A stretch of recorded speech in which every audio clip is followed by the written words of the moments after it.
اللہ فرما رہا ہے وَلَا تَتَّبِعُوا مِن دُونِهِ أَوْلِيَاءَ، اگر تم اپنے کسی اولیاء کی بات کو مانتی ہو تو یاد رکھو قَلِيلًا مَا تَذَكَّرُونَ، یہ تو بہت ہی کم نصیحت حاصل کرنے والے ہیں۔ اگر آدمی اللہ اور اس کے رسول کی بات کو چھوڑ کر اپنی اماموں کو پکڑ رہا ہے اور آج ہے، اب نظر دوڑائیں، نبی کی بات بھی آ جا رہی ہے کہ میرے امام نے فلاں چیز کہا ہے، ہم اسی کو پکڑیں گے، میرے امام صاحب نے یہ کہا ہے، ہم اسی چیز کو کریں گے۔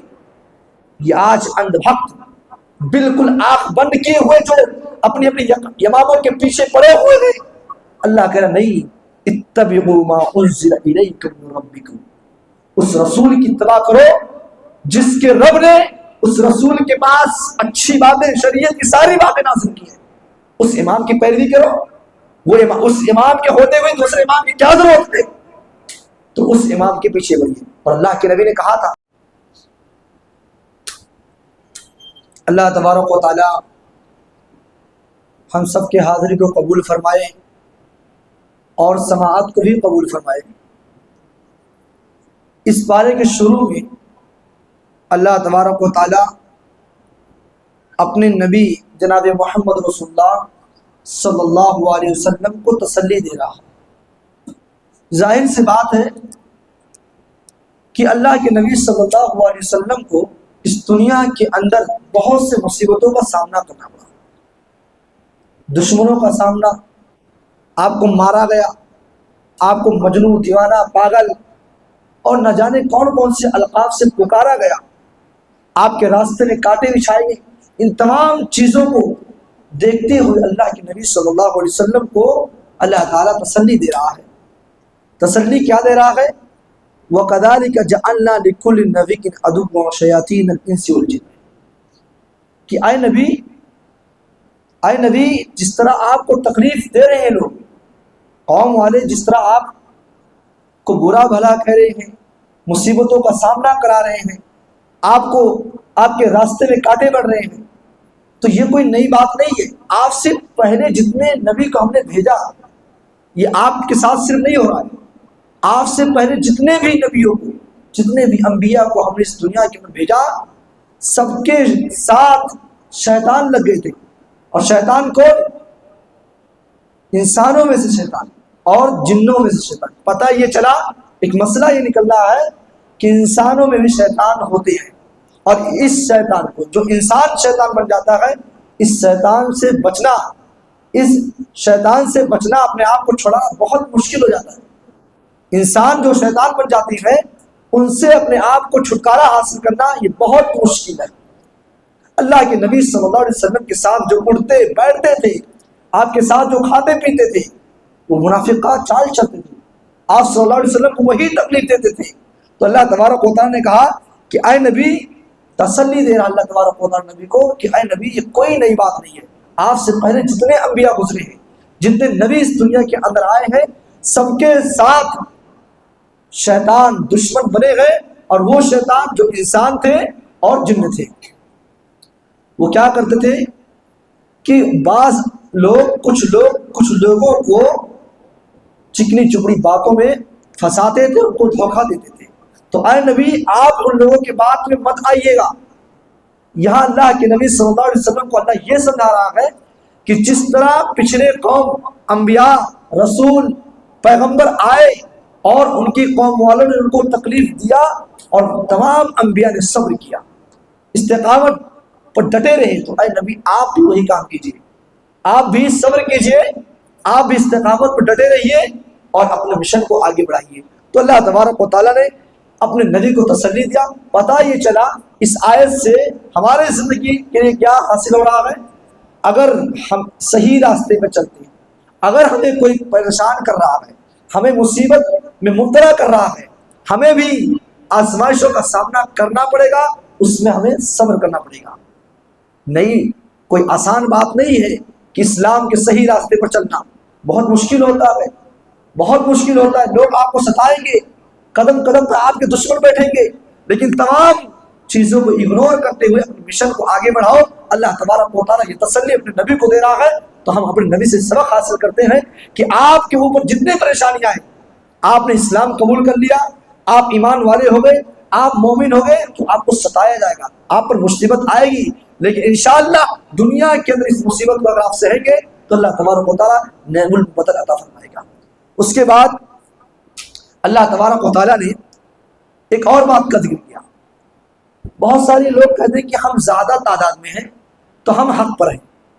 جو لوگ کہتے ہیں کہ تعداد ہماری زیادہ ہے تو ہم حق پر ہیں، اللہ نے اس بات کو رد کیا، نہیں، یہ غلط ہے۔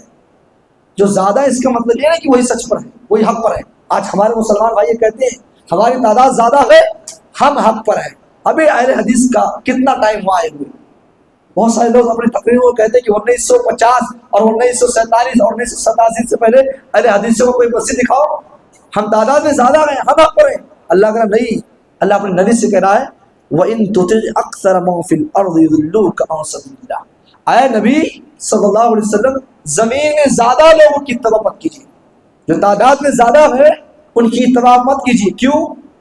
يُضِلُّوكَ عَن سَبِيلِ اللَّهِ، یہ آپ کو اللہ کے راستے سے بھٹکا دیں گے۔ جو لوگ یہ کہتے ہیں کہ ہم تعداد میں زیادہ ہیں، ہماری تعداد کافی ہے، ہم حق پر ہیں، تو اللہ نبی کو کہہ رہا ہے نبی آپ ان کی بات کو مت مانیے گا، ان کی اتباع مت کیجیے۔ کیوں؟ اس لیے کہ وہ آپ کے رب کے راستے سے، اللہ کے راستے سے ہٹا دیں گے اور آپ کو اللہ کے راستے سے بالکل گمشدہ کر دیں گے، بالکل ہٹا دیں گے۔ تو آپ زیادہ لوگوں کی اتباع مت کیجیے۔ کیوں؟ کیونکہ جو زیادہ لوگ ہوتے ہیں، تعداد میں زیادتی ہوتی ہے، اللہ کہہ رہا ہے یتبعون الا الظن، وہ صرف اور صرف گمان کی باتیں کرتے ہیں، خیالی پلاؤ بناتے ہیں، ان کے پاس حق نہیں ہوتا۔ حق تو یہ ہے کہ اگر آپ کے پاس دلیل ہو تو آپ سمجھائیے کہ دیکھیں میرے پاس یہ دلیل ہے، تب تو وہاں آپ کی بات مانی جائے گی۔ ورنہ آپ کو ایک مثال دوں، نوح علیہ السلام نے اپنی قوم والوں کو کتنے سال تک دعوت دی؟ کتنے سال دعوت دی؟ 950 سال۔ 950 سال دعوت دینے کے بعد اللہ کیا کہہ رہا ہے؟ مٹھی پر تھوڑے سے لوگ ایمان لائے۔ اب یہ بتاؤ جو زیادہ لوگ ایمان نہیں لائے تھے وہ حق پر ہے یا جو تھوڑے سے لوگ ایمان لائے تھے وہ حق پر ہے؟ خود اندازہ لگائیے۔ تو اللہ تعالیٰ خود کہہ رہا ہے کہ زیادہ لوگوں کی اتباع نہیں کرنی ہے، ہاں دلائل اگر پیش کر رہے ہیں، دلائل اگر صحیح ہے، درست ہے، نبی اکرم صلی اللہ علیہ وسلم کے طریقے پر ہے تو پھر بات مانی جائے گی۔ ورنہ زیادہ لوگ کوئی معنی نہیں رکھتے ہیں، کیونکہ ایسی مثالیں بہت سارے قرآن کریم کے اندر موجود ہیں۔ اس کے بعد اللہ تبارک و تعالیٰ نے ان لوگوں کا ذکر کیا جو دنیا کے اندر ظلم کرتے ہیں، جو ظالم ہیں، ان لوگوں کا ذکر کیا جو اپنے آپ کو سمجھتے ہیں کہ مجھ سے بڑا ظالم کوئی ہے ہی نہیں ہے، مجھ سے بڑا کوئی ظالم نہیں ہے۔ اللہ تعالیٰ ان کے بارے میں کہتا ہے کہ جو دنیا کے اندر اپنے آپ کو سب سے بڑا ظالم سمجھتے ہیں، اس ظالم کو برباد کرنے کے لیے ہم دوسرے اس سے بڑے ظالم کو لگا دیتے ہیں اس کے پیچھے۔ ایک ظالم ہے دنیا کے اندر اپنے آپ کو کہتا ہے کہ میں بہت بڑا ظالم ہوں، میں ہی سب کچھ ہوں۔ دنیا کے اندر آپ فرعون نام سنا ہوگا، دنیا کے اندر آپ نے فرعون نام سنا ہوگا۔ یہ فرعون کیا کرتا تھا؟ یہ فرعون اپنے آپ کو سب سے بڑا ظالم کہتا تھا، سب سے بڑا بادشاہ کہتا تھا، اپنے آپ کو رب کہتا تھا، اور وہ بچوں کو قتل کرتا تھا، قوم کے بچوں کو قتل کرنے کا حکم دیتا تھا، اور اللہ کا مذاق اڑاتا تھا، اور موسیٰ علیہ السلام کا مذاق اڑاتا تھا، اور وہ یہ کہتا تھا اے موسیٰ تیری اوقات کیا ہے میرے آگے؟ دیکھو میرے حکومت میں دریائے نیل بہتی ہے، میرے حکومت میں کئی کئی ندیاں بہتی ہیں، اے موسیٰ تیری اوقات کیا ہے؟ میں تیرا خدا ہوں، اے موسیٰ تو میرے آگے سجدہ کر۔ اللہ تبارک و تعالیٰ نے فرعون کی اس ظلم کو اللہ نے اس کے آپ کے ٹھکانے لگایا۔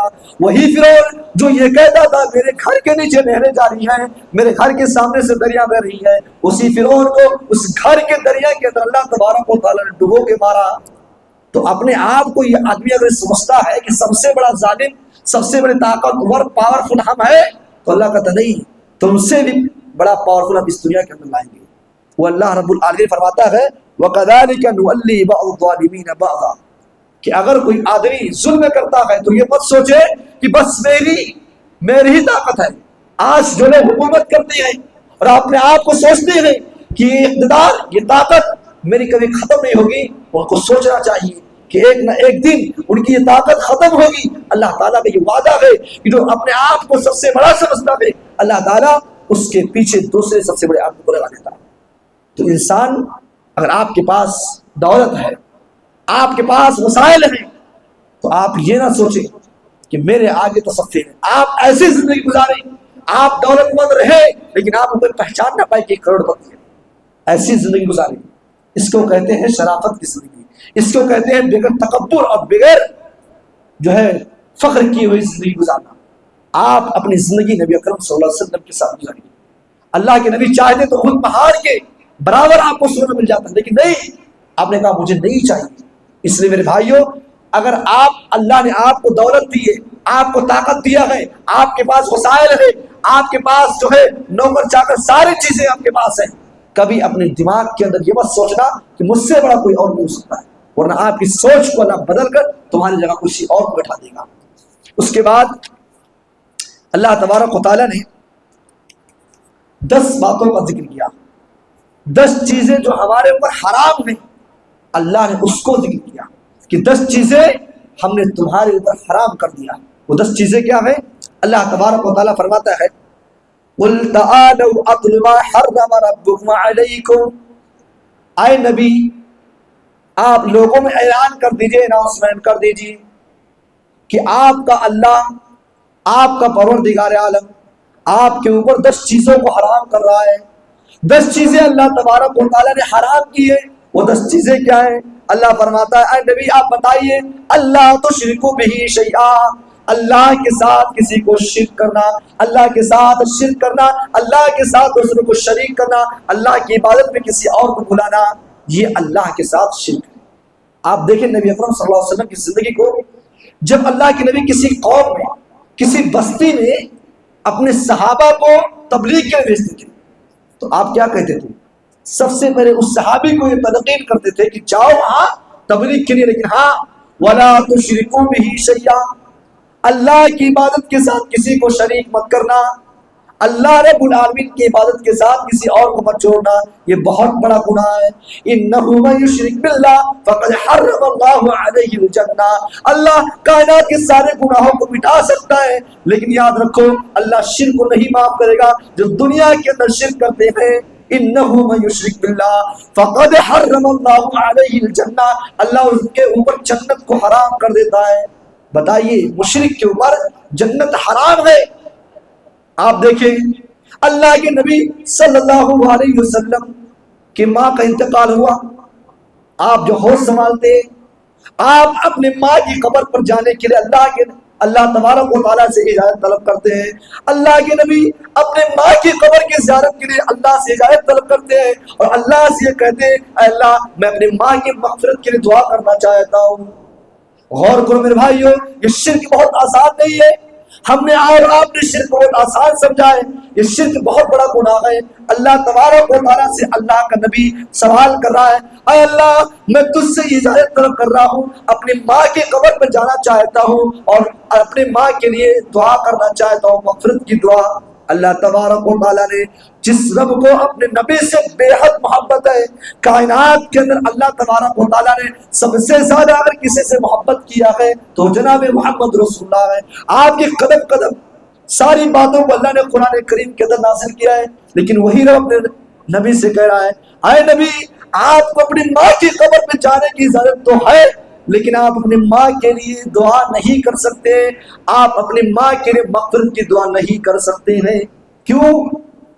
ان کی ماں جو ہے اللہ کے نبی صلی اللہ علیہ وسلم کی ماں مشرکہ تھی، اسلام سے مالا مال نہیں ہوئی تھی، اللہ نے منع کر دیا اے نبی آپ ماں کی مغفرت کے لیے دعا نہیں کر سکتے، زیارت آپ کر سکتے ہیں، آپ جائیے آپ زیارت کیجیے، قبر کی زیارت کر لیجیے، ماں کی قبر کو دیکھ لیجیے، لیکن دعا نہیں کر سکتے مغفرت کی دعا۔ بتائیے دنیا کے اندر کوئی اگر مشرک ہے اور ہم جانتے ہیں کہ فلاں آدمی مشرک ہے، اب نماز جنازہ نہیں پڑھ سکتے ایسے لوگوں کی، جو دنیا کے اندر مشرک ہے ایسے لوگوں کی آپ نماز جنازہ نہیں پڑھ سکتے ہیں۔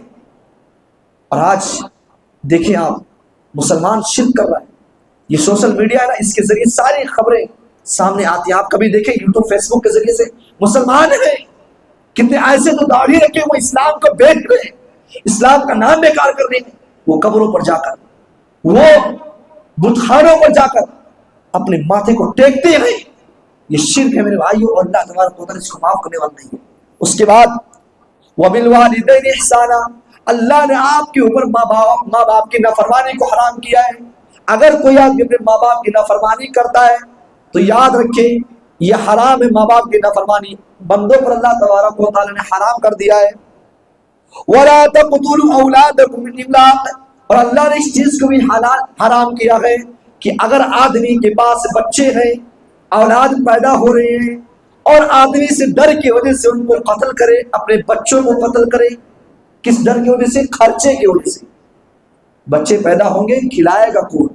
ان کو پلائے گا کون؟ کپڑا کون پہنائے گا؟ اتنا آمدنی نہیں ہے، تو ہم بچوں کو قتل کریں گے اس ڈر سے۔ کھلائے گا کون؟ پلائے گا کون؟ اللہ کا نہیں، اس ڈر سے اپنے بچوں کو قتل مت کرو۔ کیوں؟ نحن نرزقکم وإیاہم، جو رب تم کو کھلا رہا ہے وہ تمہارے بچوں کو بھی کھلائے گا۔ اولاد کو قتل کرنا یہ حرام ہے۔ آپ دیکھیں زمانے جاہلیت میں کیا ہوتا تھا، لوگ اپنے بچوں کو قتل کر دیتے تھے اور زندہ بچوں اور بچیوں کو زندہ درگور یعنی مٹی کے اندر دفن کر دیتے تھے۔ وہ زندہ ہوتے تھے، ان کو جو ہے اشارہ کیا جاتا تھا کہ دیکھو بچے قبر کے اندر دیکھو، ان کو گڑھا دکھایا جاتا تھا، اس کے بعد ڈھکیل دیا جاتا تھا۔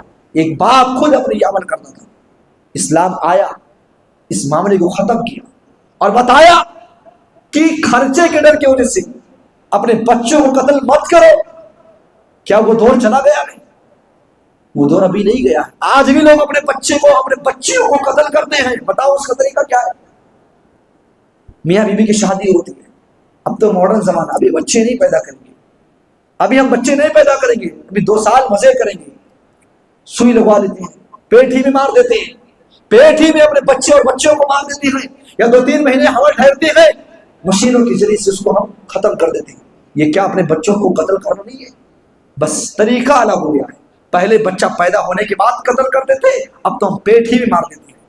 یاد رکھیے میرے بھائیوں، یہ ہمارے اوپر حرام ہے، اور یاد رکھیے اللہ تبارک و تعالیٰ ایسے گناہ کو معاف کرنے والا نہیں ہے۔ اس لیے ہم سب کو چاہیے کہ ایسے گناہوں سے ہم دور رہیں۔ اس کے بعد وَلَا تَقْرَبُوا الْفَوَاحِشَ مَا ظَهَرَ مِنْهَا وَمَا بَطَنَ، اللہ تبارک و تعالیٰ نے بے حیائی کے قریب جانے سے منع کیا ہے۔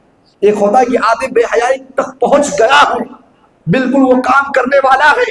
ایک ہوتا ہے اس کے تمام راستوں کو بند کرنا، اپنے آپ کو بچا لینا، جیسے اللہ نے فرمایا وَلَا تَقْرَبُوا الزِّنَا، زنا کے قریب مت جاؤ۔ اس کا کیا مطلب کہ لڑکی قریب ہے، لڑکی کوئی آ گئی ہے، اب وہاں تک پہنچ گیا، وہاں تک نہیں جانا چاہیے، نہیں۔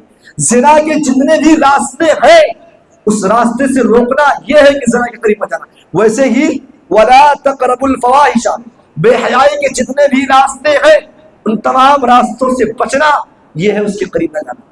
اگر کوئی آدمی بے حیائی کے قریب جاتا ہے، اس کے راستے کو ڈھونڈتا ہے، تلاش کرتا ہے، تو یاد رکھیے یہ حرام ہے۔ اور اللہ نے فرمایا ما ظہر منہا، اور یہ آدمی یہ نہ سوچے جو بے حیائی ظاہر ہے اسی کو کرے، جو باطن ہے اسی کو کرے، نہیں، چاہے ظاہری بے حیائی ہو یا باطنی پوشیدہ برائی ہو، چھپی ہوئی برائی ہو، دونوں کو نہیں کرنا ہے، دونوں کے قریب نہیں جانا ہے۔ انسان ابھی سماج میں ہم بیٹھے ہوئے ہیں، ابھی مجلس سے بیٹھے ہوئے ہیں، کوئی آدمی کھلم کھلا بھی گناہ کر کے دکھائے نہیں کرے گا۔ سب سے بڑی بات ہے چھپا پوشیدہ گناہ۔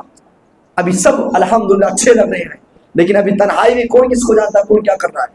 تو اللہ نے فرمایا وَلَا تَقْرَبُوا الْفَوَاحِشَ مَا ظَهَرَ مِنْهَا وَمَا بَطَنَ، چاہے وہ ظاہری بے حیائی ہو یا چھپی ہوئی بے حیائی ہو، دونوں کے قریب نہیں جانا ہے، قریب ہی نہیں جانا ہے۔ اس کو کرنا تو چھوڑیے، اس کے قریب ہی نہیں جانا ہے۔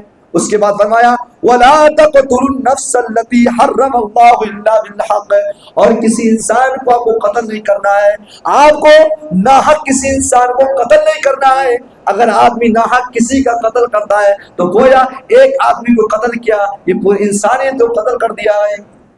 اور اللہ کے نبی نے کہا نا، ابھی پچھلے درس میں جو ہے آپ کو بتایا تھا میں نے کہ 7 ہلاک کرنے والی چیزوں میں ایک یہ بھی ہے کہ آدمی کسی کو ناحق قتل کر دے۔ یہ اللہ تبارک و تعالیٰ یہ حرام کیا ہے ہمارے اور آپ کے اوپر، سب کے اوپر، جو کسی کو قتل کرتا ناحق۔ اس کے بعد اللہ تبارک و تعالیٰ کہا ذالکم وصاکم بہ لعلکم تعقلون، یہ تم کو میں وصیت کر رہا ہوں تاکہ عقل ٹھکانے رکھ لو، اپنے عقل میں یہ بیٹھا دو۔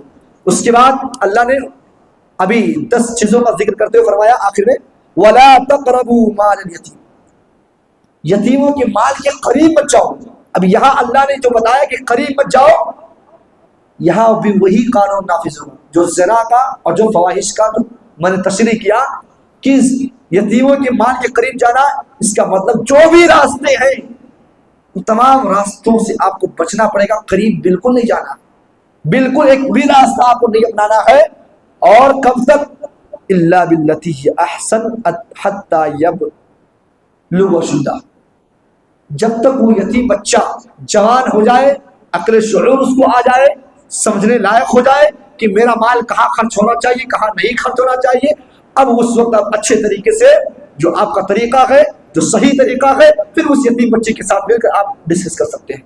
لیکن اس سے پہلے یتیم بچہ چھوٹا ہو، اس کو بالکل نہیں پتا ہے آج ہوتا کیا ہے، باپ کا انتقال ہو جائے، باپ نے پراپرٹی بنایا ہے، بھائی اپنے اس بھتیجے کے مال کو کھا لیتا، بچے کو پتا نہیں ہے، چھوٹا ہے، اس کو کچھ پتا نہیں کہ میرے باپ نے کیا کیا۔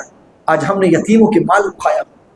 آپ صرف یتیموں کے مال، آج یتیموں کے نام پر مدارس میں پیسے آتے ہیں، میں نے اپنے آنکھوں سے دیکھا ہے، یتیموں کے نام پر مدارس میں جو پیسے آتے ہیں، ان یتیم بچوں کو ان کا پورا حق نہیں دیا جاتا ہے، نہیں دیا جاتا ہے۔ میرے کئی ایسے ساتھی ہیں جو اس مدارس میں پڑھتے ہیں، ان کا جو حق ہے، اب تو اللہ عالم آتا ہے کہ نہیں آتا، حکومت کا کیا سسٹم ہے، لیکن آج سے 7 سال 8 سال کے پہلے کی بات بتا رہا ہوں، جس مدرسے میں میں خود پڑھتا تھا وہاں یتیموں کا مال آتا تھا، لیکن یتیموں کا جو حق ہے وہ انصاف کے ساتھ نہیں ملتا تھا۔ یعنی آج علماء نے بھی یتیموں کے مال کو کھانا شروع کیا ہے۔ یاد رکھیے میرے بھائیوں، جو یتیموں کے مال کو کھاتے ہیں وہ گویا کہ جہنم کے اندر اپنے پیٹ میں جہنم کے آگ کو ٹھوس رہے ہیں۔ اس مال جو مال کھاتے ہیں وہ مال حقیقت میں مال نہیں ہوتا ہے، گویا کہ وہ جہنم کا آگ اپنے پیٹ میں ڈالتے ہیں۔ اس لیے یتیموں کے مال کے قریب بھی مت جائے۔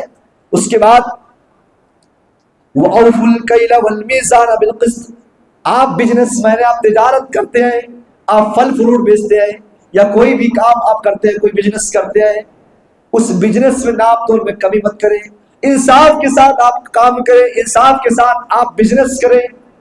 اور اس کے بعد اللہ نے فرمایا وَإِذَا قُلْتُمْ فَاعْدِلُوا، جب آپ کوئی بات کہو تو انصاف والی بات کہو۔ یہ ساری چیزیں اگر انصاف نہیں کرتے ہو، یہ 10 چیزیں اگر اس کے برعکس آپ کا معاملہ ہے تو یاد رکھیے مسلمانوں، تم پر اللہ نے اس چیز کو حرام کر دیا ہے۔ اور آخر میں بتایا کہ وَأَنَّ هَذَا صِرَاطِي مُسْتَقِيمًا، یہی سیدھا راستہ ہے، یہی 10 چیزوں کو اپناؤ، یہی صحیح راستہ ہے، یہی مستقیم ہے، یہی راستہ صحیح ہے، فَاتَّبِعُوهُ، اسی پر اتباع کرو، اسی کا اتباع کرو، اسی راستے پر چلو۔ اس کے علاوہ جو راستہ اختیار کرو گے تو یاد رکھو وہ شیطان کا راستہ ہوگا۔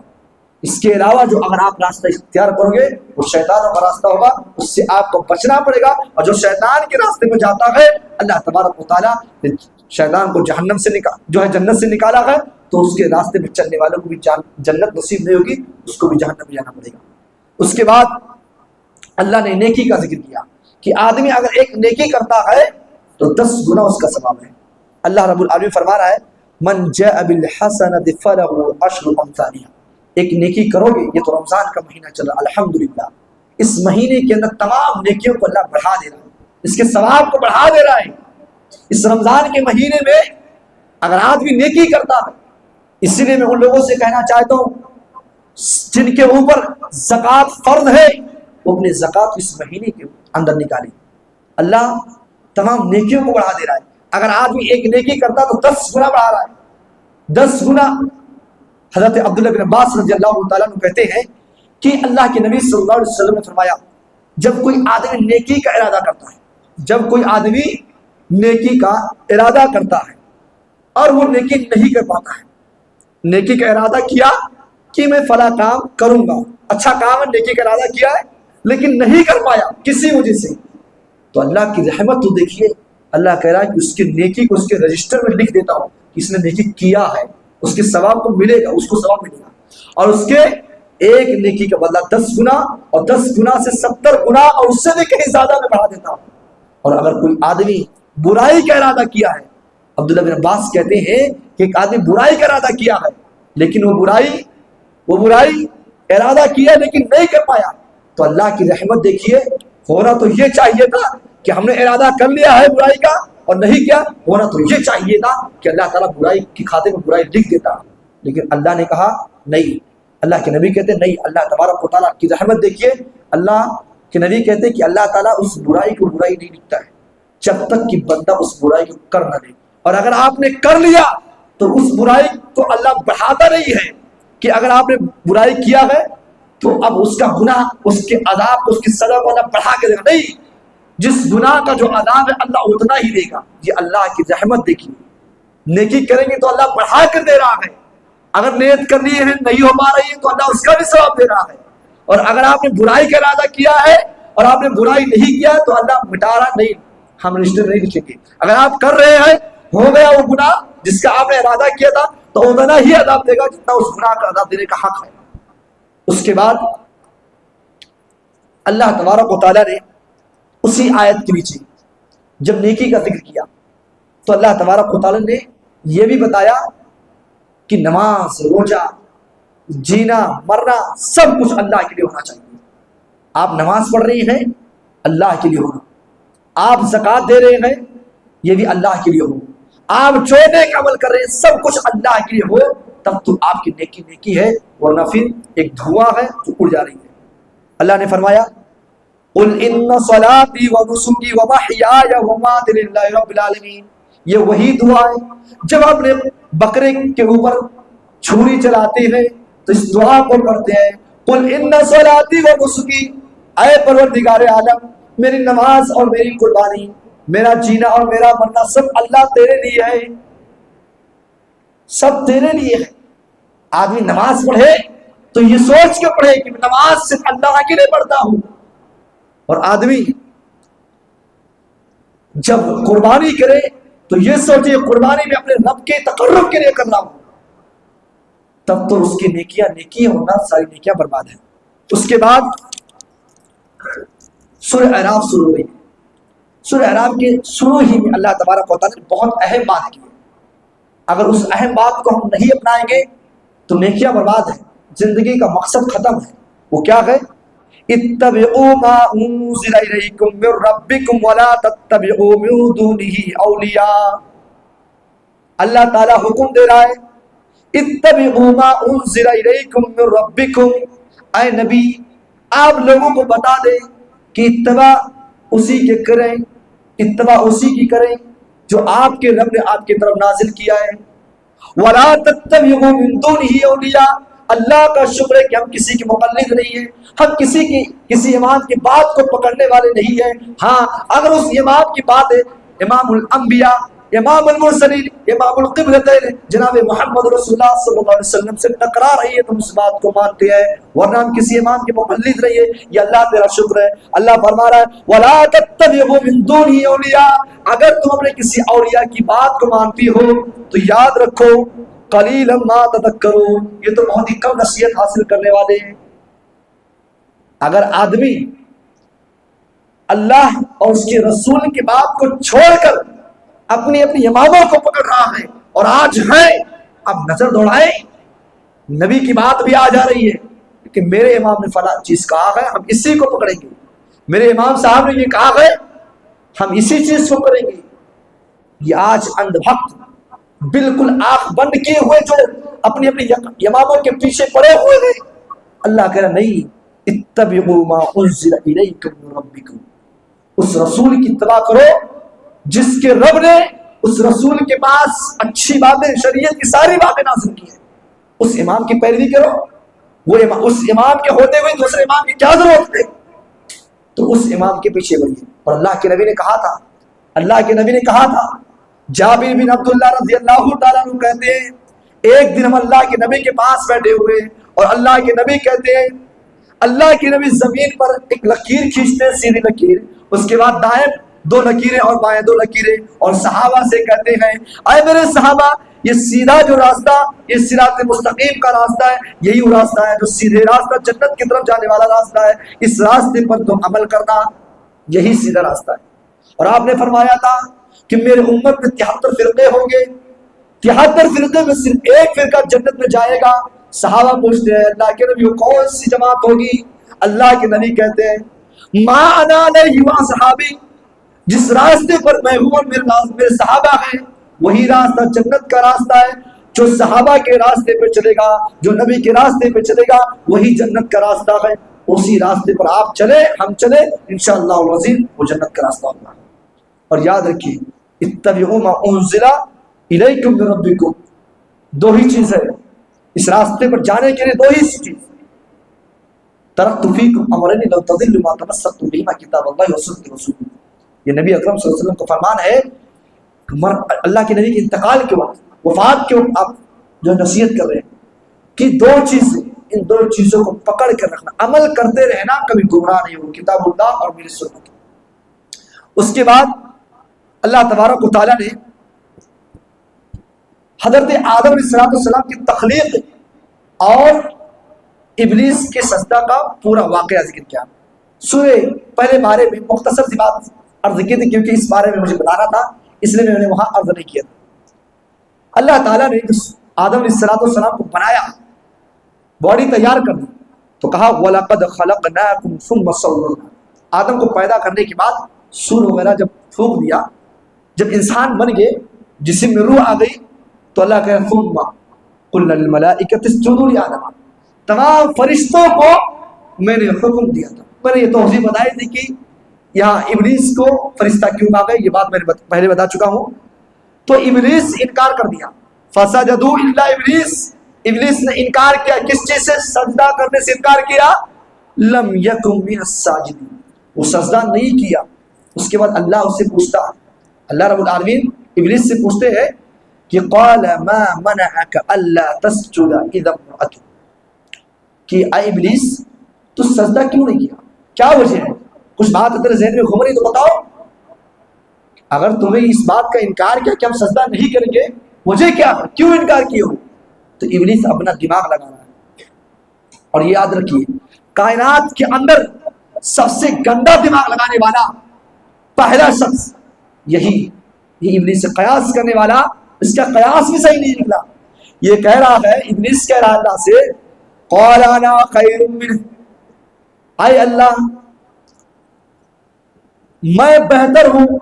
اور کس وجہ سے اللہ کو بتا بھی رہا ہے, یہ اللہ کو بتا رہا ہے کہ میں بہتر ہوں. کس وجہ سے؟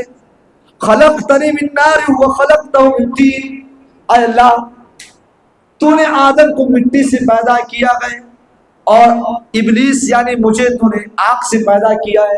تو اے اللہ تو ہی بتا, آگ کا کام کیا جلانا ہے, آگ کا کام ہے آسمان کی طرف اڑنا ہے. تو اے اللہ میرا مقام بھی اونچا ہے, میں آسمان کی طرف اڑتا ہوں, مٹی تو زمین کی طرف چل جاتی ہے, مٹی کو لوگ رودتے ہیں, کچلتے ہیں, لیکن اے اللہ تو بتا میں آگ سے پیدا ہوا ہوں, تو نے آگ سے پیدا کیا ہے, تو میرا مقام اونچا ہے, اس لیے میں سجدہ نہیں کروں گا. اس نے جو قیاس لگایا بالکل غلط. صرف ایک توضیح میں کر دے رہا ہوں, آگ کا کام کیا ہے؟ جلانا, صحیح بات ہے, لیکن یہ مٹی آگ کو بجھا دے رہی ہے. کہیں آگ جل رہا ہو, مٹی ڈالیے, آگ بجھ جائے گی. ایک ہی توضیح کافی ہے.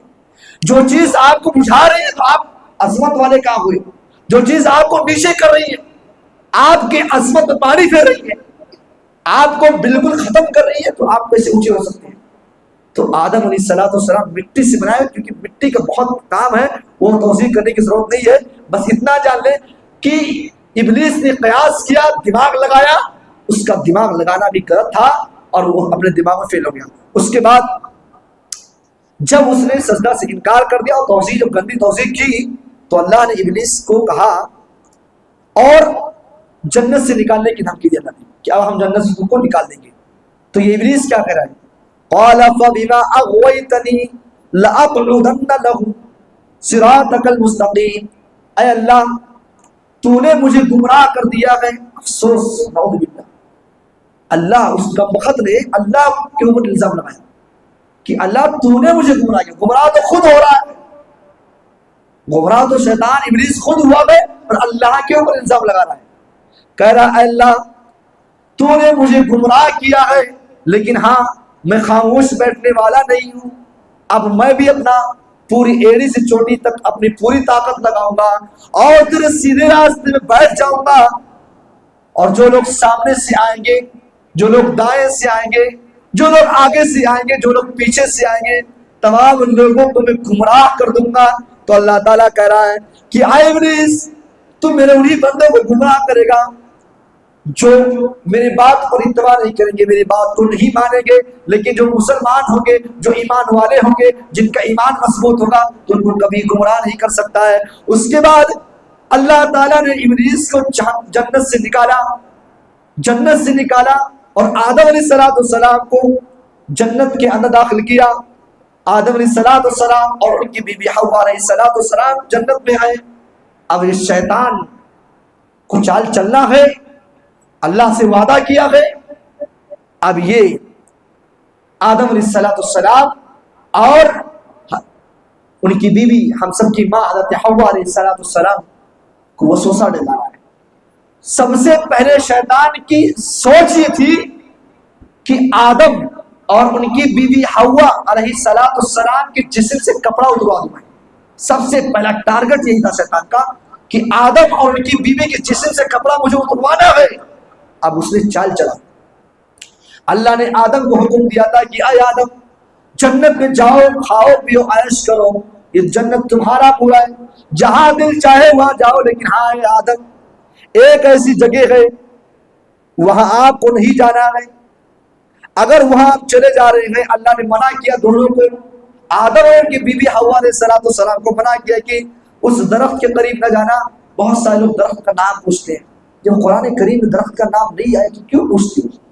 اللہ نے درخت کا نام نہیں لیا، ہم بتا بھی نہیں سکتے، مفسر لکھتے بھی نہیں ہے، تو بہت سارے لوگ الٹی سیدھی سوالیں نہیں کرتے ہیں اس درخت کا نام کیا تھا۔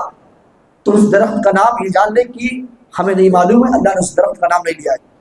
اللہ نے درخت کے قریب جانے سے منع کیا تھا۔ شیطان چال چلتا ہے اور آدم علیہ السلام کے ذہن میں بڑھتا ہے کہ آدم پتہ ہے میں تو سنا ہوں کہ آپ کو جنت میں جانے کی اتھارٹی مل گئی ہے، سب جگہ جاؤ پیو کھاؤ عیش کرو، لیکن سنو اللہ نے آپ کو ایک جگہ جانے سے منع کیا ہے، ایک درخت ہے اس کے پاس اللہ نے آپ کو جانے سے منع کیا۔ آدم علیہ السلام نے کہا ہاں، تو کہا پتہ آپ کو کیوں منع کیا اللہ نے؟ آدم علیہ السلام کو کیا ہے، آپ کو تو صرف جنت میں جانا تھا، کھانا عیش کرنا تھا۔ ابھی شیطان وسوسے دلا رہا ہے کہ پتہ ہے آپ کو اللہ نے جنت کے اس درخت میں جانے سے کیوں منع کیا ہے؟ اس لیے کہ اگر آپ اس درخت کے قریب چلے جاؤ گے، اس کے پھل کو کھا لو گے تو آپ فرشتے بن جاؤ گے اور ہمیشہ تم کو جنت میں رہنا پڑے گا۔ تو اللہ یہ نہیں چاہتا کہ تم ہمیشہ جنت میں رہو، کچھ دن کے بعد اللہ آپ کو جنت سے نکال کر دنیا میں ڈال دے گا۔ یہ وسوسہ ڈالا، اتنا گندا وسوسہ کہ ہر کسی انسان کے ذہن میں بات آ جائے گی۔ آدم علیہ السلام اس ابلیس کے بہکاوے میں آ گئے اور آپ اس درخت کے قریب چلے جاتے ہیں۔ اللہ نے آپ کو جنت سے نکال دیا، ایک شیطان کی نافرمانی سے جنت سے نکالا جہنم میں، اور ابلیس کے ایک نافرمانی پر یہ کام ہو رہا ہے، اور آدم علیہ السلام کی ایک حکم کی نافرمانی پر اللہ ان کو جنت سے نکال کر زمین پر لے آیا۔ میرے بھائیو ہماری حالات کیا ہے؟ ہم کتنے حکموں کی نافرمانی کرتے ہیں، ہم اللہ کی کتنی نافرمانی کرتے ہیں؟ کبھی ہم سوچے یہ رمضان کا مہینہ چل رہا ہے، ابھی وقت ہے سدھر جاؤ، اپنے رب سے چپ کے دعا کر لو۔ میں نہیں کہہ رہا ہوں کہ کسی کے گناہ کے بارے میں مجھے علم ہے، آؤ اپنے رب کے بارگاہ میں، اپنے رب کے بارگاہ میں اپنے گناہوں کو اپنے رب کے سامنے رکھو، رات کے اندھیرے میں آؤ، جب سب سو رہے ہو آپ اپنے گناہوں سے توبہ کریں، اللہ آپ کے گناہوں کو معاف کرنے والا ہے۔ اور ابھی توبہ کر لو، ابھی وقت ہے، ورنہ یاد رکھو ایک حکم کی نافرمانی پر اللہ اپنے پیغمبر کو جنت سے نکال رہا ہے۔ ہماری کتنی نافرمانی ہے ہم خود اس کا فیصلہ کر سکتے ہیں، لیکن ہاں وہ پیغمبر بھی پیغمبر کیا ہوتے تھے، ایک گناہ ہوا، نادانی میں غلطی ہوئی ہے، کسی کے بہکاوے میں آ کر غلطی ہوئی ہے۔ آدم علیہ السلام کو جب احساس ہوتا ہے کہ میں نے اپنے رب کی نافرمانی کی ہے، آدم علیہ السلام کو جب یہ احساس ہوتا ہے کہ میں واقعی غلط ہوں، میں نے تو شیطان کے بہکاوے میں آ کر یہ عمل کیا ہے، فوراً اپنے رب کو پکارتے ہیں۔ اسی لیے انبیاء کی دعاؤں کو اختیار کرو، انبیاء کی دعاؤں کو یاد کر لو، وہ پیارا دعا۔ آدم علیہ السلام کہہ رہے ہیں ربنا ظلمنا انفسنا، میاں بیوی دونوں اللہ تعالیٰ سے توبہ کر رہے ہیں، ہائے پروردگار عالم ہم نے تو اپنے جان پر ظلم کر لیا ہے، اے اللہ ہم نے تو گناہ کیا ہے، اے اللہ تیری ایک حکم کی نافرمانی ہم نے کری ہے، اے اللہ تو نے اس درخت کے قریب جانے سے منع کیا تھا، اے اللہ تیری بات کی نافرمانی کی ہے، اے اللہ یہ بہت بڑا گناہ ہے، اے اللہ میں نے اور ہم نے اور میری بیوی نے یہ جو گناہ کیا ہے، اے اللہ تو معاف کر دے۔ وَإِن لَّمْ تَغْفِرْ لَنَا وَتَرْحَمْنَا، دعا کرنے کا انداز بھی دیکھیے، اے اللہ اگر تو ہم پر رحم نہ کیا، اے اللہ اگر تو ہمیں معاف نہ کیا تو لَنَكُونَنَّ مِنَ الْخَاسِرِينَ، ہم تو نقصان اٹھانے والوں میں سے ہو جائیں گے۔ یہ آدم علیہ السلام ایک حکم کی اور وہ بھی اپنے دل سے نہیں، کسی کی بہکاوے میں آ کر نافرمانی کی تھی، لیکن احساس ہوا فوراً توبہ کر رہے۔ میرے بھائیوں ہم سب کو بھی چاہیے کہ ہم اور آپ اپنے رب سے دعا کریں، توبہ کریں ہر دن میں، چاہے ہم ہو آپ ہو، بستروں میں جاؤ سونے سے پہلے پورے دن کا جائزہ لو، ایک نہ ایک گناہ ہر انسان سے ہوتا ہے، اپنے گناہوں کو سے توبہ کرو، ابھی وقت ہے سدھرنے کا، ورنہ اللہ تبارک و تعالی ہمارے ساتھ بھی وہی سلوک کرے گا جو ابلیس کے ساتھ کیا، جو شیطان کے ساتھ کیا، جو پچھلے قوموں کے ساتھ کیا۔ اس بارے ایک اہم بات جو چھوٹ رہی ہے وقت کی قلت کی وجہ سے، انشاءاللہ کل اس کو بتاؤں گا کہ جو پچھلی امتوں کو اللہ تبارک و تعالیٰ نے جن قوموں کو ہلاک کیا، عذاب دیا ہے، ان کی وجہ کیا تھی، کس وجہ سے اللہ نے عذاب دیا ہے، انشاءاللہ جو گزشتہ کل کے درس میں انشاءاللہ وہ بات رکھوں گا۔ اللہ تبارک و تعالیٰ سے دعا ہے کہ اللہ تبارک و تعالیٰ ہم سب کو جو 8ویں پارے کے اندر جو خلاصی طور پر ہم سب کے سامنے بات رکھی گئی ہے، اللہ تبارک و تعالیٰ ہم سب کو اس پر عمل کرنے کی توفیق عطا فرمائے۔ اور سب سے اہم بات جو میں نے آپ کو بتائی کہ 10 چیزوں کو اللہ نے حرام کر دیا ہے، اللہ تعالیٰ ان تمام 10 چیزوں سے ہم سب کو حفاظت میں رکھے، ہم سب کو بچائے، آمین۔ وآخر دعوانا ان الحمد للہ رب العالمین، والسلام علیکم ورحمۃ اللہ وبرکاتہ۔